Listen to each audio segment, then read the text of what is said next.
August 16, 1956, Southern California. It is a perfect summer afternoon in the Antelope Valley. The sky is blue. The suburbs are quiet. In the town of Palmdale, Mrs. Edna Carlson is standing in her kitchen, preparing lunch. Suddenly, the sky erupts. It isn't an earthquake. It isn't a gas leak. It is an artillery barrage. 208 high-explosive rockets are raining down on Los Angeles County. They are setting oil fields on fire. They are shredding station wagons on the highway. They are burning 1,000 acres of forest. But this isn't a Soviet invasion. It isn't a terrorist attack. The people bombing California are the United States Air Force. Two of the most advanced interceptors in the American arsenal, jets designed to shoot down nuclear bombers, are engaged in a desperate dogfight. They are trying to kill a single, unarmed, unmanned, propeller-driven plane from the 1940s. And they are losing. This is the story of the Battle of Palmdale. To history, it is a comedy of errors, a bizarre footnote where the Air Force fought a drone and the drone won. But to an engineer, it is something much darker. It is a case study in the failure of a system of systems. It is the moment when the Cold War's obsession with technology collided with the messy reality of physics. It is the story of a fire control computer that was too smart to shoot, a rocket that was too dumb to hit, and a doctrine that forgot the most basic rule of warfare: never bring a calculator to a knife fight. Welcome to the edge of the impossible. This is Apex Engineering. To understand how the Air Force managed to miss a target the size of a house while hitting everything else in the zip code, we first need to look at the machines involved. This wasn't just a fight between two planes. It was a fight between two eras of engineering. The target was a Grumman F6F 5K Hellcat. In 1944, the Hellcat was the premier fighter of the Pacific War. It was a killer, credited with shooting down over 5,000 Japanese aircraft. But by 1956, it was a relic. The Navy had stripped out the pilot and turned it into a target drone. The designation 5K indicated a drone conversion. This aircraft was rigged for no-low operations, no live operator. Its control surfaces were manipulated by hydraulic servos linked to a radio receiver. It was painted international orange to make it highly visible to tracking cameras. This specific Hellcat was a zombie. It was powered by a Pratt & Whitney R2800 double wasp radial engine. It had 2,000 horsepower, a top speed of 380 miles per hour, and it was built like a tank. Crucially, the Hellcat had inherent aerodynamic stability. If you let go of the controls, it didn't spin. It just kept flying. It was a dumb, rugged machine. And on this day, its stupidity would be its greatest asset. Chasing the zombie were two Northrop F-89D Scorpions. If the Hellcat was a relic, the Scorpion was the future. It was the first American jet designed from the ground up as an all-weather interceptor. The Air Force didn't call it a fighter. They called it a weapons system. It was a massive two-seat beast powered by twinned afterburning turbojets. It could fly at 635 miles per hour in a blizzard, at night, guided entirely by radar. But the D model had a unique feature. It had no guns. In 1956, the Air Force believed that dogfighting was dead. They believed that future wars would be fought against massive formations of Soviet bombers flying in straight lines. A machine gun was too small to kill a bomber. You needed a shotgun. The Scorpion's sole armament was the 2.7-inch Mighty Mouse rocket. These were unguided rockets living in massive pods on the wingtips, 52 rockets in each pod, for a total of 104. The ARM-6 motor was a saturation weapon. It used folding fins for stability. Upon launch, the fins flipped out, spinning the rocket for accuracy. But accuracy was relative. The dispersion was significant. The doctrine was to fire them in massive volleys, ripples, to create a wall of shrapnel that a bomber formation couldn't fly through. This is critical. The Scorpion wasn't a sniper. It was a flying claymore mine. It wasn't designed to hit a maneuvering fighter. It was designed to delete a grid square of the sky. But the most important piece of the puzzle was the computer, the Hughes E6 fire control system. The Scorpion pilots weren't supposed to aim. The computer aimed for them.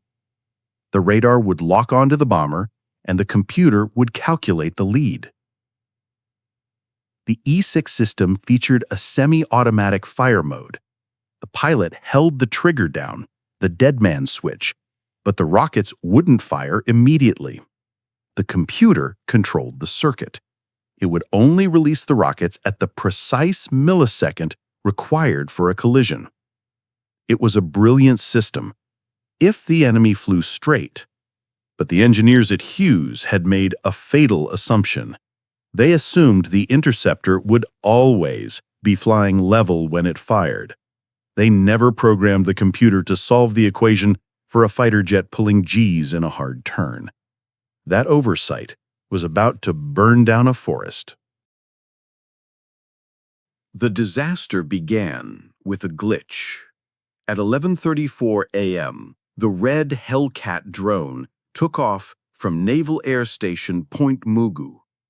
It was supposed to fly out over the Pacific Ocean to be shot down by missiles. But seconds after takeoff, the radio link died. The drone didn't crash. It banked left, it climbed, and it turned its nose toward the sprawling metropolis of Los Angeles. The Navy watched in horror on their radar screens. They had nothing ready to launch. The drone was rogue, carrying a full load of fuel, heading for millions of people. They swallowed their pride and called the Air Force. 5 miles north, at Oxnard Air Force Base, the alert klaxons sounded. 2 Scorpions from the 437th Fighter Interceptor Squadron scrambled. The lead pilot was First Lieutenant Hans Einstein, with radar observer C.D. Murray in the rear seat. Their wingmen were First Lieutenant Richard Hurleyman and radar observer Walter Hale. They roared into the sky, afterburners glowing, hunting the red intruder. They caught the drone at 30,000 feet northeast of L.A. It was flying a lazy, wavering circle. It looked peaceful, but it was over a populated area. The crews held their fire. They shadowed the drone, waiting for it to drift over the empty Mojave Desert. Finally, the Hellcat turned toward the Antelope Valley, the wasteland near Palmdale, the kill zone. Einstein and Hurleyman armed their rockets. They flipped the switch to automatic. They lined up for the kill. The drone was turning. To keep it in their sights, the Scorpions had to turn too. They banked hard. They centered the dot. They held down the trigger. Silence. The rockets didn't fire. They tried again. They repositioned. They got a lock. They squeezed. Nothing. The Hughes E6 computer had a safety interlock. It continuously calculated the probability of a hit. Because the F-89s were in a bank, turning to follow the drone, the computer couldn't solve the geometry. The algorithm wasn't written for a turning fight. The computer decided that a hit was mathematically impossible, so it locked out the firing circuit. The computer was too smart. It knew it couldn't guarantee a hit, so it refused to shoot. The pilots were screaming at their machines, but the logic board overruled them. They were flying 30-ton jets armed with 200 rockets, and they were defenseless because a programmer in 1950 didn't think a bomber would turn. Desperate, the crews made a choice. They overrode the computer. They flipped the switch from radar to manual. This meant the computer was dead. The radar was dead. But they had a problem. The F-89D didn't have a gun sight. The Air Force was so confident in the computer that they hadn't installed a backup optical sight. The pilots were aiming using a fixed mechanical reticle, the Mark I eyeball. They were trying to aim a shotgun from a moving car without looking down the barrel. The battle wasn't one fight. It was 3 separate disastrous salvos. Each one was a lesson in physics that the Air Force failed to learn. The drone crossed over the mountains near Castaic. Below them was the Golden State Highway. Einstein and Hurleman lined up behind the drone, the tail chase. It's the easiest shot in the book. They set their intervalometers to ripple fire. They pressed the triggers. 42 rockets from each plane, 84 total, screamed out of the tubes, and every single one of them missed. They didn't miss wide, they didn't miss left or right, they missed low. They passed directly underneath the Hellcat's belly. Why? Gravity sag. Unlike a bullet, a rocket accelerates slowly. The moment it leaves the tube, it is moving relatively slowly. For a split second, gravity pulls it down before the motor gets up to speed. To hit a target, you have to aim significantly above it to compensate for this drop. The E6 computer calculates this automatically. The pilots, aiming manually, aimed straight at the target. Physics pulled the rockets down. The rockets flew under the drone and impacted the dry brush near Castaic.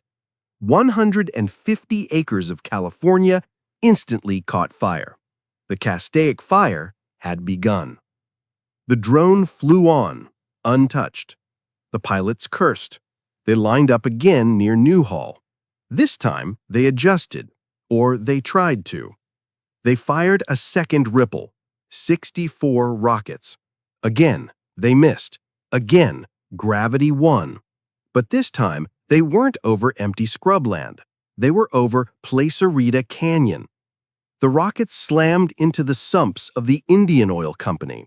Oil pits exploded. Fires raged. But the scariest moment happened a few hundred yards away. One of the rockets landed just 300 feet from the Burmite Powder Company. Burmite manufactured explosives, munitions, rocket fuel.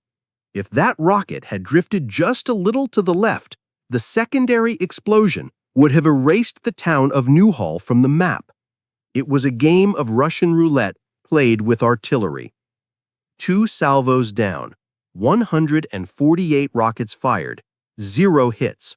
2 massive wildfires started, and the drone was still flying, heading straight for Palmdale. 2 salvos, 0 hits, fires burning in the canyons behind them, but the nightmare wasn't over. The drone turned northeast. It wasn't heading for the empty desert anymore. It was heading for the grid. It was heading for Palmdale. Einstein and Hurleman were desperate. They were running low on fuel, they were running low on rockets, and they were running out of time. As the drone crossed the city limits, they decided to empty the magazines. They lined up for one final pass. The drone drifted over the downtown area. The pilots squeezed their triggers. The remaining 60 rockets screamed out of the pods. They missed the drone, again. But gravity didn't miss Palmdale. The rockets rained down on the city like a meteor shower.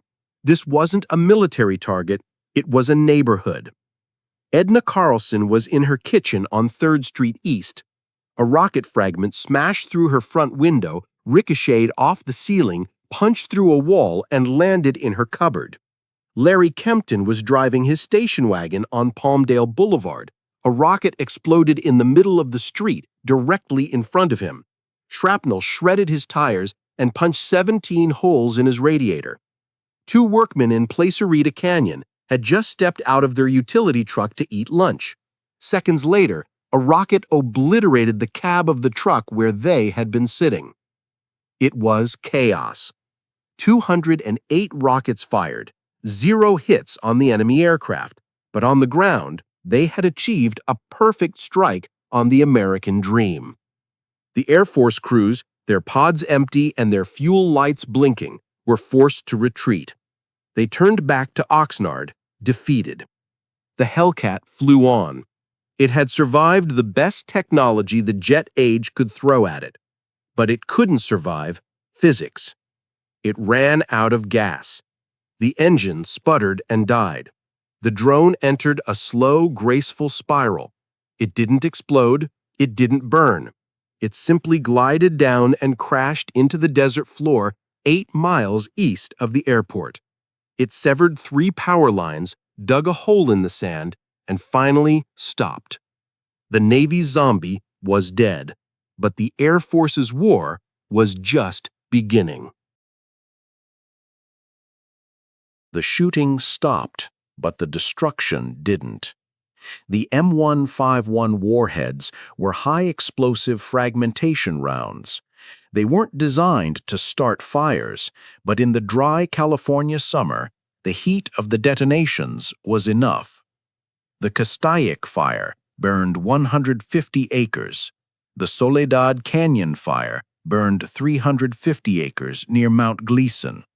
The Newhall fire burned 100 acres around the oil fields. It took 500 firefighters, air tankers, and ground crews 2 full days to extinguish the blazes. Over 1,000 acres of land were scorched. The cost was staggering, but as the smoke cleared, the investigators realized something impossible. 208 rockets, shrapnel in kitchens, explosions on highways, trucks vaporized, and yet 0 fatalities. Not a single person died. It remains a statistical anomaly. The Air Force had carpet-bombed a suburb and failed to kill anyone. It was the only incompetence that day for which anyone was grateful. The press had a field day. They called it the Battle of Palmdale. They mocked the Air Force mercilessly. How could the most advanced military in history fail to shoot down a slow, unarmed plane from the 1940s? The Air Force tried to spin it. They talked about safety protocols. They talked about difficult angles. But behind closed doors, the generals weren't laughing. They were terrified. They realized that if that Hellcat had been a Soviet T-4 Bull carrying an atomic bomb, Los Angeles would be a radioactive crater. The system had failed, and they needed to know why. The Battle of Palmdale wasn't bad luck. It was bad engineering. It was the result of a specific philosophy called the collision course doctrine. The Air Force had decided that human pilots were the weak link. They wanted to replace skill with automation. Palmdale proved that automation is only as good as the assumptions you program into it. Why did every rocket miss low? Because of gravity sag. A bullet leaves a gun at maximum speed. It flies flat. A rocket is different. When it leaves the tube, it is heavy and slow. It takes time for the motor to accelerate it to Mach 2. In that split second after launch, gravity grabs it. The rocket drops. It sags below the bore line of the aircraft. To hit a target, the launch pod must be aimed significantly above the target to compensate. This is called superelevation.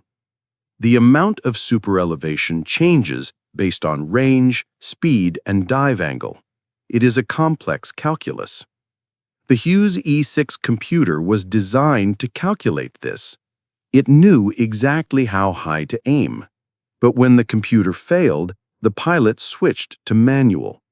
They aimed their optical sights directly at the red drone. They didn't compensate for the gravity drop or the lead angle required for the turn. Physics took over. Every single rocket dipped, passing harmlessly under the Hellcat's belly. Think of it like a quarterback throwing a football. If the receiver is far away, the quarterback doesn't throw the ball at him. He throws it above him in an arc. The Hughes computer was the quarterback's brain calculating that arc. When the pilots switched to manual, they stopped throwing arcs and started throwing fastballs, and every single one hit the dirt. But even if they had aimed high, they might have missed. The Mk4 Mighty Mouse rocket was not a precision weapon. It was a shotgun shell. The Mk4 had a dispersion of several milliradians. It was designed to create a cloud of flak to take down a bomber formation spanning hundreds of feet. It was never intended to hit a single fighter-sized target. Attempting to snipe a 40-foot wingspan with a weapon designed for area saturation was a statistical gamble. And the computer, why did it fail? Because it was too rigid. The E6 system was built to intercept Soviet bombers flying straight and level toward the North Pole. It assumed the enemy would be cooperative. It was not programmed to handle a high G turn. When the F-89s banked to follow the circling drone, the computer's gyroscopes and algorithms couldn't reconcile the geometry. It saw a firing solution that was outside its parameters, so it engaged the safety lock. It was a smart system that was too stupid to adapt.